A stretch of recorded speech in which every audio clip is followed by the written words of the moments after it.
சில 100 ஆண்டுகளுக்கு முன்பு டச்சுக்காரர்கள் கடல் வழியாக பல அற்புத பொக்கிஷங்களை எல்லாம் கொள்ளையடித்துக் கொண்டு போகின்ற போது திருச்செந்தூரிலே இருக்கிற சண்முகரையும் கொள்ளையடித்து போய்விட்டார்கள்.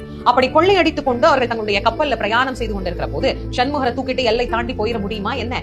அந்த கடல்ல அவங்களால ஒரு அடி கூட நகரவே முடியல.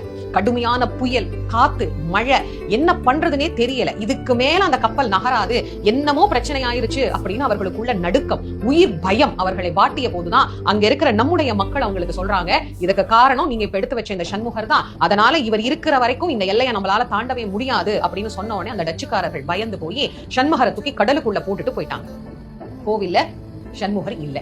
சண்முகர் இல்லாம கோயில் எப்படி இருக்கும் நீங்க யோசிச்சு பாருங்க.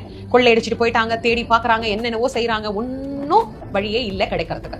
கடைசியில வேற சண்முகர் செஞ்சிடலாம் அப்படின்னு முடிவு பண்ணி வேற ஒரு சண்முகருக்கு முயற்சியும் நடைபெறுகிறது. அப்பதான் முருகப்பெருமான் வடமலையப்ப பிள்ளை அப்படிங்கிறவருடைய கனவுல போய் காட்சி கொடுத்து, நானே இருக்கிறேனேப்பா, ஏன் இன்னொரு சிலையை நீங்க போய் புதுசா செய்யணும் அப்படின்னு கேக்குறேன். நீ ஏன் இருக்கிறியா சுவாமி அப்படின்னா, எங்க இருக்கிற? கடல்ல தான் இருக்கிறேன், என்ன கூட்டிட்டு போ அப்படிங்கிற.